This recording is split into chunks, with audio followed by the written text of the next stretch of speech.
Assalamualaikum warahmatullahi wabarakatuh. Selamat malam. Om Santi Santi Om Rahayu Rahayu. Pertama-tama perkenalkanlah saya di sini selaku moderator Satrio Mulia Rizky Asnari yang akan memimpin diskusi tentang bagaimana dan apa saja itu kekerasan seksual. Seperti yang kita tahu bersama, kekerasan seksual merupakan suatu kejadian yang tidak asing di tengah kita, bahkan banyak sekali terjadi di beberapa kalangan, di beberapa generasi, mulai dari anak kecil, remaja, bahkan orang tua pun bisa menjadi korban maupun pelaku dari kekerasan seksual tersebut. Nah, teman-teman semua di sini, ada yang tahu nggak sih apa saja bentuk dan jenis dari kekerasan seksual tersebut? Mungkin teman-teman yang tahu nih bisa raise hand, kita bisa berdiskusi bersama dan mengeluarkan pendapatnya apa aja bentuk dan jenis dari kekerasan seksual tersebut. Baik, di sini udah ada yang raise hand. Ya, wah, pada semangat-semangat ya. Boleh dong dari manajemen Kak Intan Putri bisa mengumpulkan pendapatnya, bisa on mic, waktu dan tempat, Halo, dipersilahkan. terima kasih moderator. Apakah suara saya terdengar? Baik, Iya, dengar Kak? Jelas. oke. Terdapat 9 jenis kekerasan seksual yang tertuang dalam pasal 4 ayat 1. Jenis kekerasan seksual itu terdiri dari pelecehan seksual non-fisik, pelecehan seksual fisik, pemaksaan kontrasepsi, dan pemaksaan sterilisasi. Selanjutnya, ada pemaksaan perkawinan, penyiksaan seksual, eksploitasi seksual, yaitu kekerasan seksual berbasis elektronik. Terdapat 10 kekerasan seksual yang dikategorikan tindak pidana. Diatur dalam pasal 4 ayat 2. Rinciannya yakni pemerkosaan, perbuatan cabul, persetubuhan terhadap anak, perbuatan cabul terhadap anak, dan atau eksploitasi seksual terhadap anak, dan perbuatan melanggar kesusilaan yang bertentangan dengan kehendak korban. Terima kasih. Baik, terima kasih Kak Intan Putri. Pendapatnya sangat jelas ya. Baik, selanjutnya ada lagi nih, biar kita dapat dari berbagai versi, bisa dapat berbagai pendapat supaya kita dapat satu kesimpulan yang bisa dimengerti kita bersama. Selanjutnya ada dari Kak Farah Lisda Aulia. Kepada Kak Farah Lisda, bisa on mic.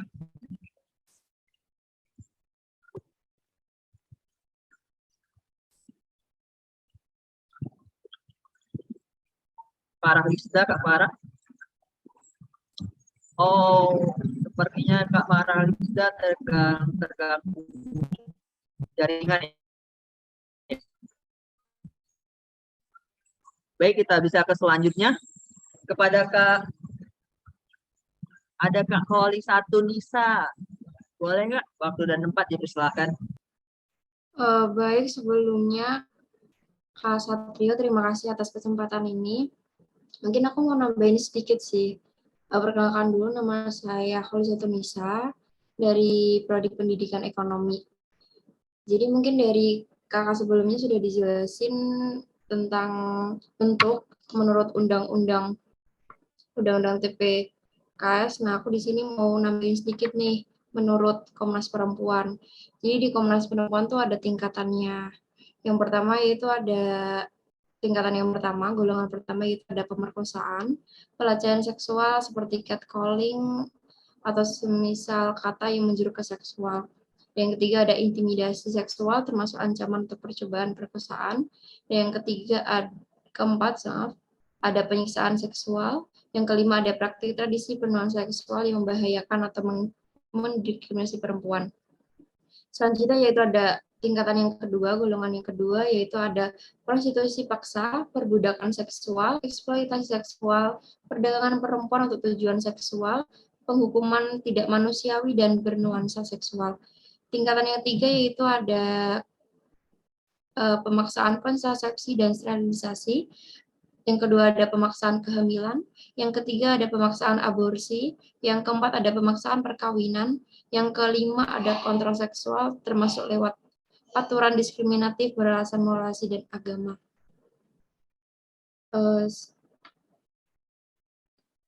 Baik, Sedikit. terima kasih kepada Kak Poli satu Nisa. Berarti tadi yang disampaikan oleh Kak Poli satu Nisa, kekerasan seksual ini ada beberapa tahap ya Kak, dari menurut Kementerian Perempuan. Benar ya Kak? Iya benar.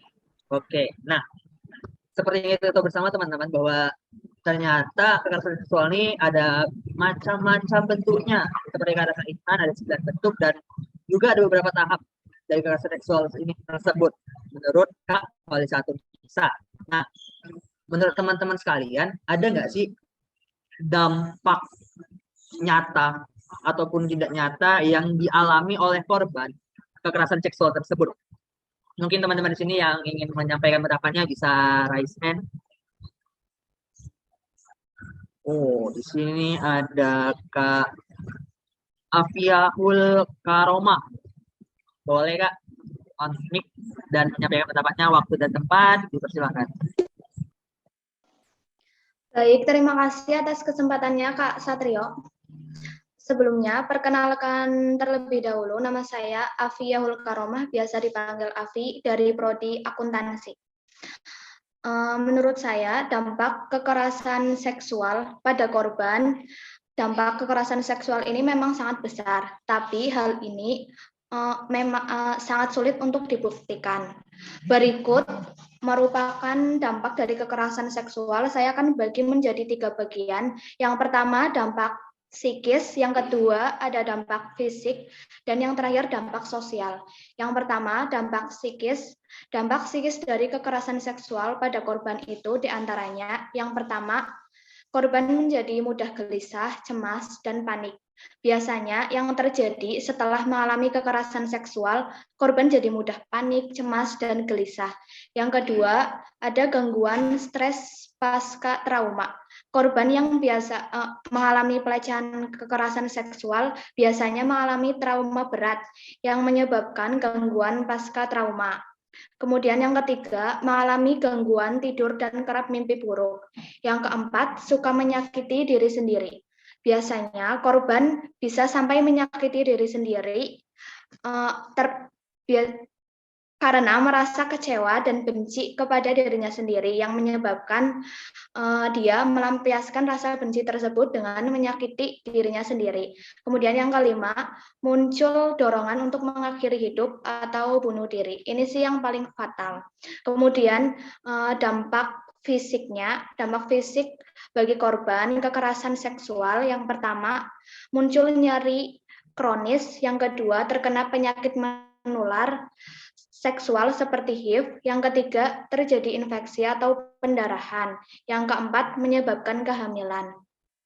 Kemudian dari dampak sosialnya, dampak sosial bagi korban kekerasan seksual, yang pertama, sulit mempercayai orang lain, yang kedua, jadi sering mengisolasi diri, dan yang terakhir, enggan dan bahkan takut menjalin relasi dengan orang-orang.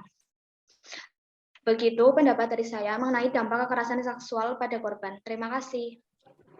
Waduh, sama-sama Kak Fiahul Karomah. Berarti dampaknya itu bisa sangat berbahaya bagi kita ya teman-teman, terutama bagi korban itu sendiri. Dapat menyerang 3 hal atau 3 faktor. Yang pertama dari fisik, psikis, dan juga sosial kita bagi korban juga bisa terkena. Itu bahaya sekali. Nah, dari dampak yang berbahaya tersebut, menurut teman-teman, ada nggak sih pencegahan yang dapat kita lakukan supaya kita tidak terkena atau misalnya tidak menjadi korban dari kekerasan seksual tersebut? Mungkin ada yang ingin menjawab, bisa raise hand. Oke, di sini ada yang pertama ngangkat tangan ya. Ada Kak Julfa Sabita. Boleh Kak on mic, waktu dan tempat? Oke. Sebelumnya terima kasih untuk Kak Satrio atas kesempatannya. Perkenalkan, saya Zulfa Sabita dari Prodi Sastra Indonesia. Menurut saya, cara pencegahan maupun upaya untuk mengurangi kekerasan seksual adalah yang pertama, lembaga pendidikan seperti sekolah maupun kampus dapat membuat kampanye untuk mengajak para murid agar lebih peduli dan sadar tentang kekerasan seksual, maupun membuat kampanye melalui sosial media dengan mensosialisasikan kekerasan seksual, maupun mengadakan seminar. Lalu, pembuat kebijakan seperti pemerintah dapat menjadikan pendidikan seks sebagai pelajaran wajib agar para siswa dapat memahami akan bahaya maupun dampak yang dapat ditimbulkan dari kekerasan seksual. Selanjutnya, orang tua perlu memperhatikan pergaulan anak dan juga mengedukasi mereka agar dapat terhindar dari kemungkinan melakukan maupun menjadi korban kekerasan seksual. Yang terakhir adalah kita harus selalu bersikap waspada di mana saja dengan dapat membawa peralatan perlindungan diri seperti semprotan merica. Sekian dari saya, terima kasih.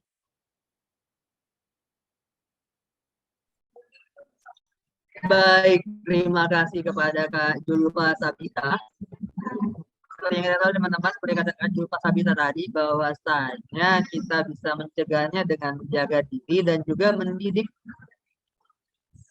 dari dini teman-teman atau anak-anak di sekitar kita untuk lebih aware lagi tentang kekerasan seksual ini. Nah, selanjutnya itu kan kalau misalnya sebelum terjadi kita melakukan pencegahan. Nah, bagaimana jika sudah terjadi? Adakah teman-teman yang ingin memberikan pendapatnya bagaimana solusi kita yang dapat dilakukan untuk kekerasan seksual ini? Mungkin bisa raise hand. Di sini ada, ada Kak Syafa Ersa Aulia. Boleh on mic, Kak? Halo, perkenalkan aku Syafa Ersa Aulia dari Prodi Bimbingan dan Konseling. Di sini akan menjelaskan tentang solusi tentang kekerasan seksual. Yang pertama, menghubungi pihak berwajib. Jika kamu sedang mengalami atau kamu Mohon maaf, Kak, suara Kakak kurang jelas. Bisa dijelas lagi sedikit. Solusi tentang kekerasan seksual. Yang pertama, menghubungi pihak berwajib. Jika kamu sedang mengalami atau kamu mendengar bukti adanya kekerasan dan pelecehan seksual, sebaiknya kamu segera hubungi pihak berwajib.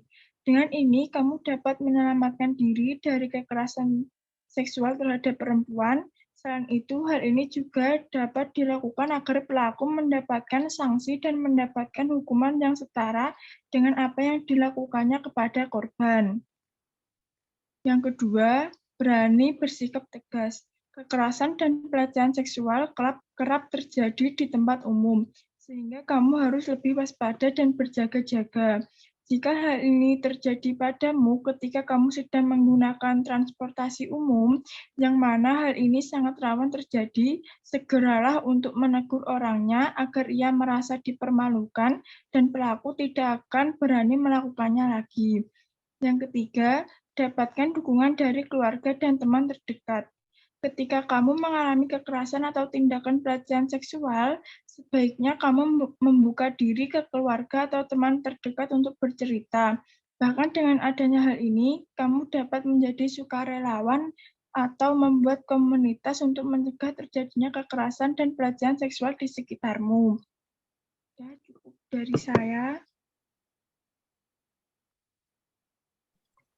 Baik, terima kasih Kak Syafa Ersa Aulia. Nah, teman-teman, tadi kan kita dengar pendapat solusi dari perempuan nih. Sekarang ada yang raise hand dari laki-laki. Ada Kak Rian Aryandani.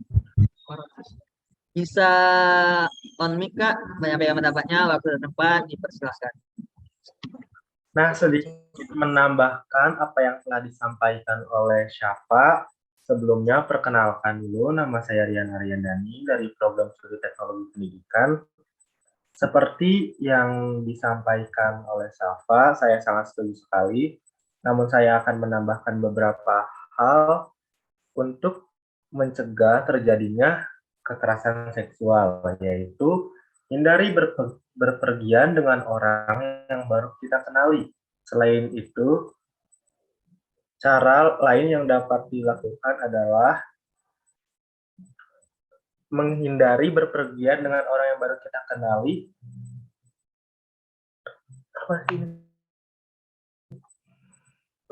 Boleh diulangi ya? Boleh nggak? Boleh, santai aja. Kita nggak tahu apa biasa kan. Boleh bilang kembali gimana pendapatnya Nadia? Nah, sedikit menambahkan apa yang telah disampaikan oleh Syafa untuk mencegah terjadinya kekerasan seksual, yaitu menghindari berpergian dengan orang yang baru kita kenal. Terlebih lagi apabila orang baru tersebut baru kita kenal melalui media sosial. Hindari hal itu agar kamu terhindar dari hal-hal yang tidak diinginkan. Selanjutnya, membekali diri dengan pendidikan seksual adalah membekali diri dengan pendidikan seksual. Setidaknya kamu mengetahui bagian tubuh yang bersifat pribadi dan segala aktivitas seks yang didasari persetujuan dan perilaku yang tergolong pelecehan seksual. Selanjutnya, berikanlah edukasi kepada orang-orang sekitarmu agar mereka mampu menghadapi pelaku kekerasan dan pelecehan seksual. Sekian dari saya, terima kasih. Baik, terima kasih Kak Rian Aryandani. Jadi seperti yang bisa disimpulkan bersama ya teman-teman, bahwasanya dari pendapat Kak Syafa tadi, kita kalau misalnya sebagai korban jangan takut untuk menyeruakan atau mengadu kepada pihak yang berwenang. Sedangkan menurut Kak Rian, bahwasanya kalau solusinya itu kita harus lebih aware, kita harus lebih waspada lagi dengan diri kita sendiri, kita harus lebih prepare, lebih mempersiapkan diri lagi agar kita tidak terkena atau menjadi korban dari kekerasan seksual tersebut. Nah, teman-teman sekalian, dari tadi kita sudah ngebahas nih apa aja sih bentuk jenis pencegahan, dampak, solusi. Teman-teman di sini ada yang tahu nggak sih kasus terbaru yang terjadi di sekitar kita di Semarang ini, terutama yang kasus mutilasi wanita di Ungaran? Ternyata korban itu dicabuli hingga hamil oleh pelakunya. Wow, itu sangat parah sekali ya teman-teman. Di sini teman-teman mungkin ada yang tahu kronologinya atau menyampaikan pendapat mengenai kasus tersebut. Ada yang ingin bisa raise hand? Oke, di sini ada banyak ya teman-teman. Mungkin kita bisa ke Kak Helma Shiva. Bisa on mic, Kak? Waktu dan tempat dipersilakan. Terima kasih untuk moderator. Sebelumnya, saya di sini akan menjelaskan perihal kasus yang terjadi di Ungaran. Sebelumnya perkenalkan, nama saya Helma Shiva Saputri dari Fakultas Ilmu Pendidikan, Prodi Bimbingan Konseling. Baru-baru ini terjadi kasus kekerasan seksual di Ungaran, Semarang, Jawa Tengah. Kronologi kasus mutilasi terhadap wanita asal Tegal berinisial K, 24 tahun di Ungaran, Semarang, Jawa Tengah. Pembunuhan yang disertai mutilasi ini dilakukan oleh Imam Sobari, 32 tahun. Seorang pria yang berasal dari desa yang sama dengan korban, yakni di Cibunar, Kecamatan Barapulang, Kabupaten Tegal. Mutilasi ini bermula pada Sabtu 16 Juli 2022. Malam ketika tersangka dan korban yang merupakan teman dekat ini cekcok di daerah Kos Bergas, Semarang. Selanjutnya akan dilanjutkan oleh teman saya, Paradita. Silahkan. Terima kasih, saya akan melanjutkan kronologi yang... Baik, wah seperti itu ya Kak, ternyata kasusnya. Mungkin ada lagi dari yang lain, Rama ini, ada yang mau berpendapat. Mungkin dari Kak Paradita Aulia, bisa menyampaikan pendapatnya Kak? On mic, waktu dan tempat, silakan. kasih. Di sini saya akan melanjutkan kronologi yang disampaikan oleh Dona. Perkenalkan dulu, nama saya Farida Aulias Bindarani dari Fakultas Ekonomi, Prodi Ekonomi Pembangunan. Ini saya akan lanjutkan. Adapun sektor tersebut terjadi karena tersangka merasa tersinggung dengan perkataan korban yang menyebut tersangka belum segera mendapat pekerjaan. Minggu 17 Juli pukul 00.15 WIB, tersangka mengajak korban untuk menyelesaikan masalah. Namun korban malah tidur. Demikian isi rilis Polda Jawa Tengah Selasa 26 Juli 2022. Tak terima dengan perlakuan tersebut, tersangka kemudian nekat mencekik korban saat tidur hingga meninggal dunia. Kemudian pada Minggu siang, tersangka menggotong korban ke kamar mandi lalu memutilasi wanita asal Tegal ini menjadi 3 bagian. Lalu dimasukkan ke dalam plastik. Tersangka kemudian mengambil perhiasan emas dan handphone korban. Perhiasan tersebut kemudian dijual dengan harga Rp2.400.000. Itu saja mungkin akan disampaikan oleh teman-teman. Lanjutannya.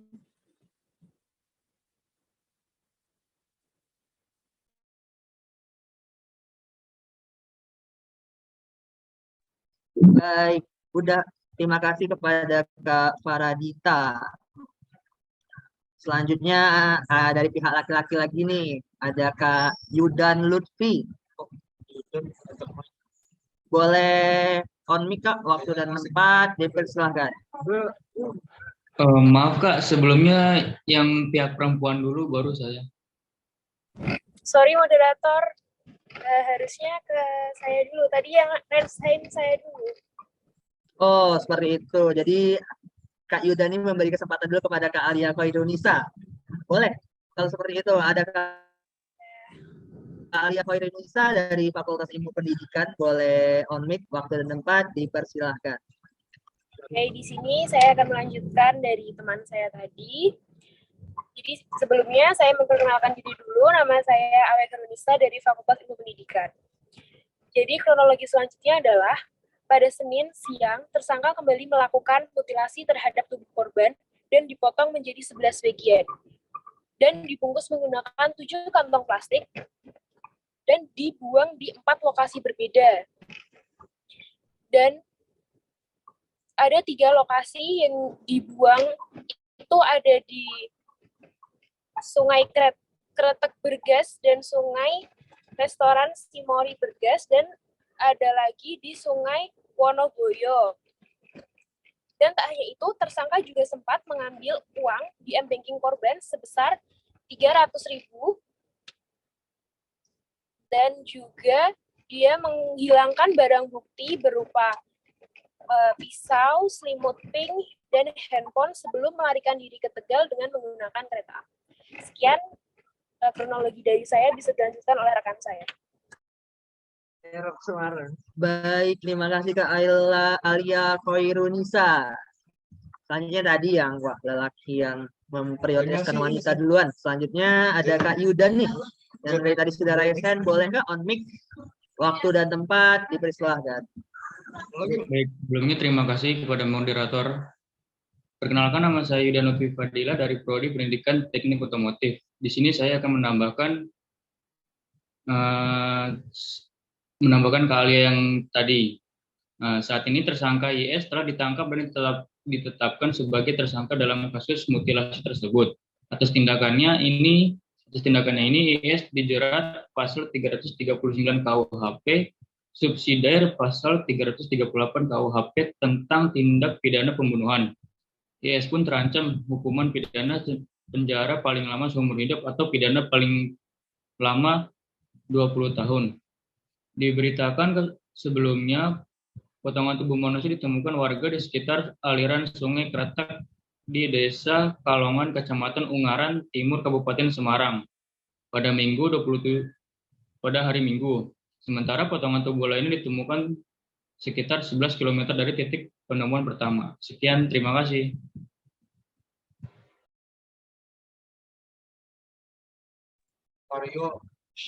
Baik, terima kasih Kak Yudan Lutfi. Itu dari kasus yang sekitar kita sayang sekali ya Kak, bisa terjadi di Semarang. Selanjutnya nih Kak, ada kasus kedua yang dimana ini tuh terjadi di instansi pemerintah. Bahkan di instansi pemerintah pun terjadinya pelecehan seksual, ya, di mana kasus baru-baru ini, Kak, mungkin Kakak ada yang tahu gimana kurang lebihnya, kasus tentang perundungan terhadap pegawai KPI. Ini sempat viral kali, Kak, di Twitter. Mungkin Kakak, teman-teman sekalian di sini ada yang ingin menyampaikan kronologi ataupun pendapatnya mengenai kasus ini. Bisa resen, Kak? Oke, di sini ada yang rambutnya sangat keren. Ada Kak Yasiru Kisawalu. Boleh Kak on mic, waktu dan tempat dipersilahkan. Oke, terima kasih atas kesempatannya Kak Satrio. Saya akan sedikit menambahkan di sini. Korban membuat surat terbuka di publik tentang bullying dan pelecehan seksual oleh 8 atasannya di KPI pada Agustus 2021. Kejadian sejak 2011, pelaku sudah berulang kali melecehkan, memukul, memaki, dan merundung tanpa bisa dilawan. Pada 2015, pelaku beramai-ramai memegangi kepala, tangan, kaki korban, menelanjangi, memiting, dan melecehkan korban dengan mencoret-coret buah zakarnya dengan spidol. Setelah kejadian tersebut, korban mendapat trauma dan depresi. Korban menyatakan bahwa dirinya merasa tidak memiliki harga diri lagi sebagai manusia, pria, suami, dan kepala rumah tangga. Pada 2017, korban juga sudah melapor ke Komnas HAM, namun justru diarahkan untuk melapor ke kepolisian karena kasusnya sudah masuk tindak pidana. Sedikit dari saya. Sekian, terima kasih. Baik, terima kasih Kak Yasiru. Wow, kasusnya ini baru pertama saya pendapat Kak Yasiru ini sudah sangat berbeda ya, Kak. Oke, sebelum itu saya ingin tahu lagi, mungkin ada pendapat lagi dari kakak yang lain, ada dari Kak Dea Vanita. Boleh Kak on mic, waktu dan tempat. Ya.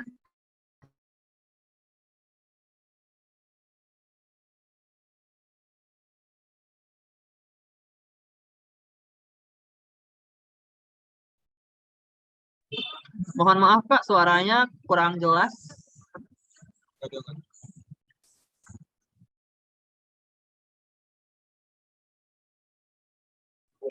Belum ada Kak.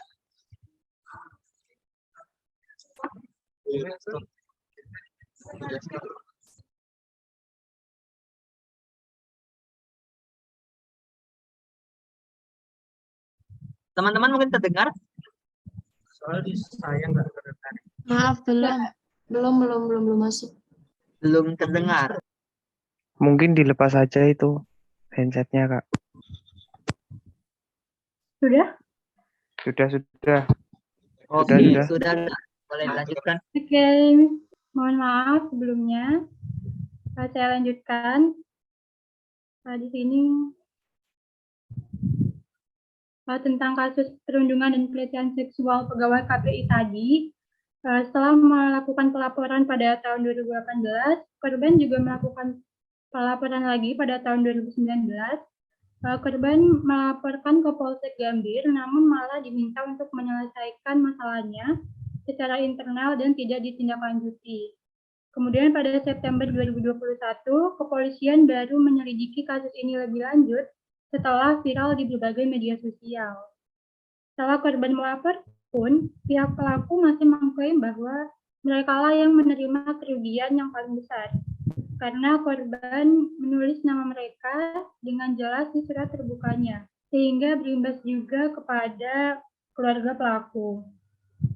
Kemudian setelah KPI melakukan pemeriksaan internal, hasil pemeriksaan tersebut diputuskan untuk menonaktifkan sementara 7 pegawai yang terlibat. Kasus ini juga bukan satu-satunya yang terjadi di lembaga pemerintahan. Mungkin itu aja dari saya. Ada yang mau melanjutin? Terima kasih. Baik, sama-sama Kak Dea Vanita, terima kasih kembali. Wow, ternyata kasus ini tidak sebentar ya teman-teman, membutuhkan waktu beberapa tahun juga untuk diselidiki. Tapi saya masih ingin tahu lagi nih, dari yang udah raise hand dari tadi ada Kak Cita dari Prodi Akuntansi, boleh on mic Kak, gimana yang Kakak tahu mengenai kasus ini? Waktu dan tempat dipersilakan.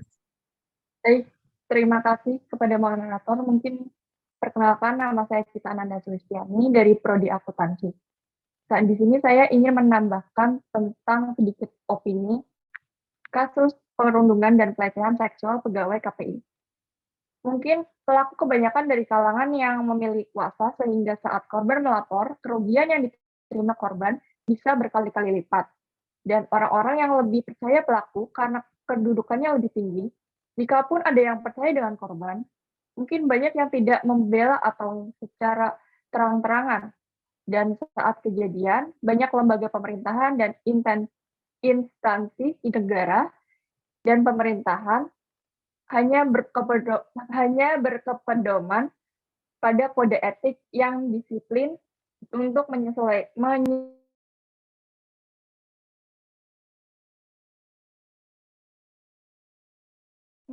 Mei kemarin.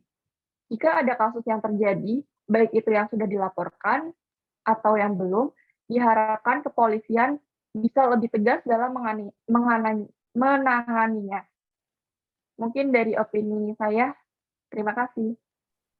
Oke, benar. Saya juga setuju dengan pendapat dari Kak Cita Ananda bahwa polisi itu harus lebih tegas lagi. Nah, seperti yang kita sudah dengar bersama teman-teman, ternyata kekerasan seksual ini bukan hanya terjadi pada wanita, tetapi lelaki pun juga bisa terkena dampaknya. Seperti kasus yang kedua tadi disampaikan bahwa perundungannya itu korbannya adalah lelaki. Bahkan lebih ekstrim lagi, pada kasus pertama, korbannya itu bukan masih hidup lagi, malahan sudah dimutilasi dan dicabuli juga. Ini sangat berbahaya sekali ya teman-teman.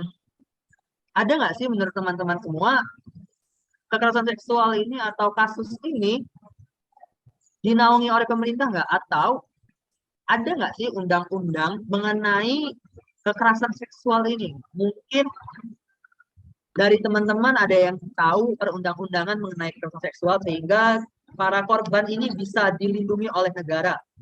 Yang tahu mungkin bisa di raise hand teman-teman, bisa raise hand, merupakan pendapatnya tentang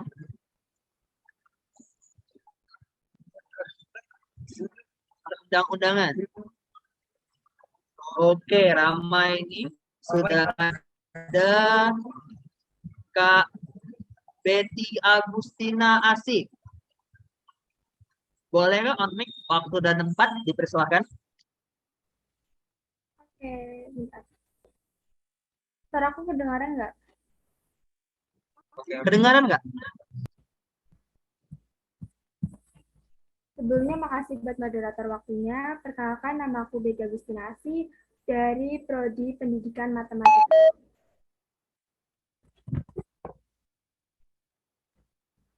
Jadi, suaraku terdengar? Mohon maaf, Pak. Terdengar nggak suaranya? Oh iya, terdengar. Jelas.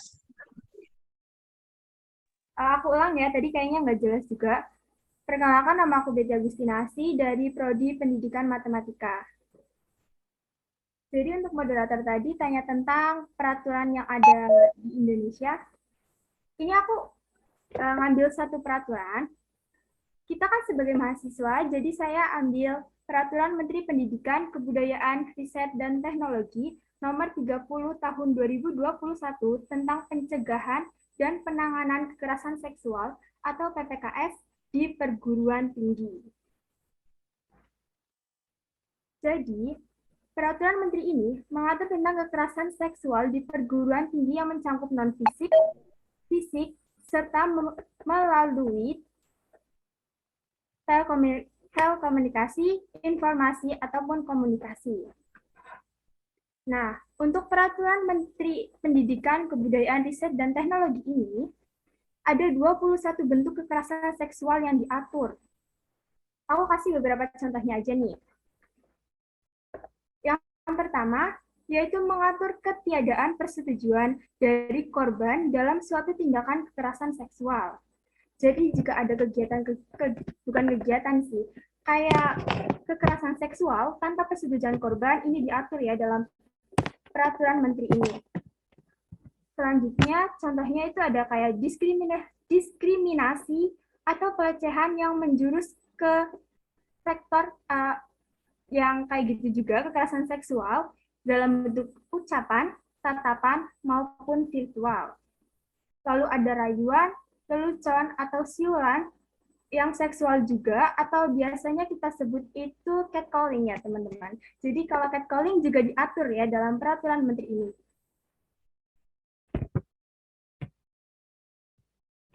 Lalu ada juga menatap korban dengan nuansa seksual dan atau bikin korban tidak nyaman, itu juga diatur. Jadi kalau kalian merasa tidak nyaman dengan tatapan seseorang yang mengarah ke seksual, kalian bisa lapor juga melalui peraturan menteri ini ya. Kalau sudah ada peraturannya, ada nggak sih sanksinya? Sanksinya ada. Dalam peraturan menteri ini, sanksinya ada 3, sanksi administratif ringan, sedang, dan juga berat. Untuk ringan, itu hanya berupa teguran tertulis atau pernyataan permohonan maaf secara tertulis yang dipublikasikan di internal kampus atau media massa. Jadi, otomatis satu kampus akan tahu kelakuan kalian ya, kalau misal melakukan kayak gitu. Untuk yang kedua, ada sanksi administrasi sedang. Sanksi administrasi sedang itu berupa pemberhentian sementara dari jabatan tanpa memperoleh hak jabatan. Kalau untuk mahasiswa, ada seperti skors, pencabutan beasiswa, atau pengurangan hak lainnya. Nah, ini untuk administrasi yang berat, untuk kekerasan seksual yang berat, sanksinya ada pemberhentian mahasiswa atau di drop out, atau pemberhentian tetap dari jabatan sebagai pendidik, tenaga kependidikan, atau warga kampus sesuai dengan ketentuan peraturan perundang-undangan dari perguruan tinggi yang bersangkutan. Itu sih peraturan dari Menteri Pendidikan, Kebudayaan, Riset, dan Teknologi, yaitu peraturan nomor 30 tahun 2021. Nah, kita kan kuliah di UNES nih. Jadi dalam menanggapi peraturan menteri ini, Rektor UNES mengatakan UNES sebagai perguruan tinggi selalu berkomitmen mendukung kebijakan Kemendikbudristek dalam pembangunan karakter dosen, tenaga kependidikan, dan mahasiswa. Sehingga untuk menanggapi peraturan menteri ini dibuat peraturan rektor nomor 7 tahun 2021 tentang kebijakan tersebut pada 9 Desember 2021. Peraturan rektor ini umum ya buat semuanya, buat mahasiswa, pendidik, tenaga kependidikan, warga kampus, dan juga masyarakat umum yang berinteraksi dengan mahasiswa, pendidik, dan tenaga kependidikan dalam pelaksanaan tridharma dan tata kelola kampus. Peraturan rektor ini yang menjadi dasar pembentukan Satgas Kekerasan Seksual. Jadi kalau kita kan warga UNES, kalau misal mendapati ya meskipun nauzubillah buat diri sendiri atau teman kita bisa langsung lapor ya dengan peraturan ini, peraturan menteri maupun dengan peraturan dari rektor ini. Sekian dari saya, terima kasih. Baik, terima kasih Kak Betty Agustina. Tadi disampaikan peraturannya dari pemerintah dan dari kampus itu sendiri juga ada peraturannya, perundang-undangannya. Nah, selanjutnya ini ada lagi yang raise hand dari laki-laki, ada Muhammad Furqon. Kepada Muhammad Furqon, waktu dan tempat dipersilakan. Ya, saya Muhammad Furqon Yasinsyah. Di sini saya melanjutkan dan membacakan tentang pasal Undang-Undang Kekerasan Seksual dalam Rumah Tangga. Menurut pasal 46 dan 47 Undang-Undang Nomor 3 Tahun 2004, setiap orang melakukan perbuatan kekerasan seksual sebagaimana dimaksud dalam pasal 8 huruf A pidana dengan pidana penjara paling lama 12 tahun atau denda paling banyak 36 juta rupiah. Pasal 7 yaitu setiap orang yang memaksa yang menetap dalam rumah tangga melakukan hubungan seksual sebagaimana yang dimaksud pasal 8 huruf B, pidana dengan paling singkat 4 tahun dan paling lama 15 tahun atau denda paling sedikit 12 juta rupiah atau paling banyak 300 juta rupiah. Sekian dari saya, kurang lebihnya mohon maaf. Assalamualaikum warahmatullahi wabarakatuh. Waalaikumsalam warahmatullahi wabarakatuh. Itu dari Kak Muhammad Furqan mengenai perundang-undangan tentang kekerasan seksual. Oke, selanjutnya ada lagi nih yang resen terakhir dari Kak Riko. Kak Riko bisa on mic, waktu dan tempat dipersilakan. Perkenalkan, nama saya Arifin Saputra dari jurusan Manajemen Fakultas Ekonomi. Di sini saya akan menjelaskan tentang undang-undang pelecehan seksual secara fisik ataupun non fisik. Yang pertama saya jelaskan dulu tentang pelecehan seksual secara fisik menurut pasal 66 UU. Menurut pasal 6 UU, pelaku pelecehan seksual secara fisik dapat dipidana hingga 12 tahun penjara dan denda paling banyak 300 juta. Setiap orang yang melakukan perbuatan seksual secara fisik yang ditujukan terhadap tubuh, keinginan seksual, dan atau organ reproduksi dengan maksud merendahkan harkat dan martabat seseorang berdasarkan seksualitas dan kesusilaannya yang tidak termasuk dalam ketentuan pidana lain yang lebih berat dengan pidana paling lama 4 tahun dan pidana denda paling banyak 50 juta rupiah pada pasal 6 TPKS. Selanjutnya, pada pasal 5 UU TPKS mengatur bahwa pelaku perbuatan seksual secara non-fisik dapat dipidana hingga 9 bulan penjara. Dengan bunyi, setiap orang yang melakukan perbuatan seksual secara non-fisik yang ditujukan terhadap tubuh, keinginan seksual, dan atau organ reproduksi dengan maksud merendahkan harkat dan martabat seseorang berdasarkan seksualitas atau kesusilaan dipidana karena pelecehan seksual secara non-fisik dengan pidana penjara paling lama 9 bulan atau denda paling banyak 10 juta rupiah. Demikian bunyi ketentuan tersebut.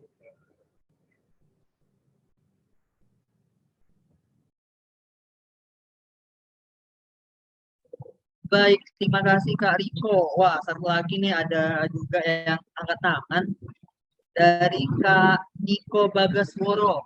Boleh Kak konflik dan menyampaikan tentang undang-undang yang Kakak ketahui tentang kekerasan seksual? Iya Kak Satrio, terima kasih untuk waktu dan tempatnya. Di sini perkenalkan, nama saya Niko Bagasworo.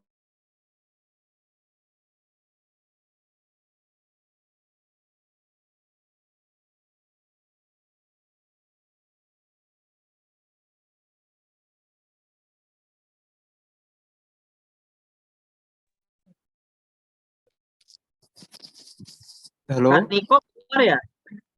Halo, Mohon maaf Kak, ada sedikit kendala nih tadi. Oh iya, boleh lanjut lagi Kak. Sebelumnya, sebelum kan perkenalkan, nama saya Niko Bagasworo dari Sastra Jawa. Nah, di sini ada satu lagi Kak, perundang-undangan tentang sebuah kejahatan seksual berupa pencabulan terhadap anak. Nah, itu larangan kejahatan seksual itu diatur dalam pasal 76E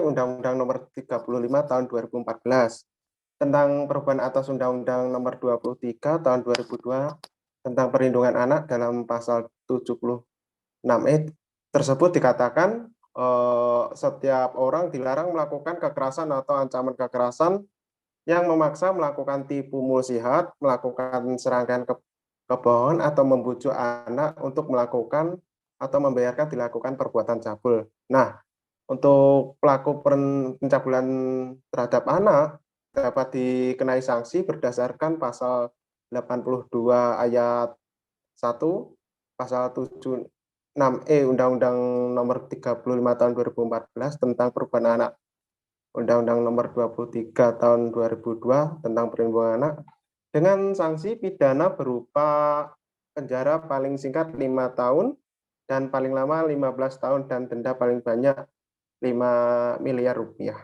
Sekian Kak dari saya, dan itu yang bisa saya sampaikan. Baik, terima kasih kepada Kak Niko Bagasworo.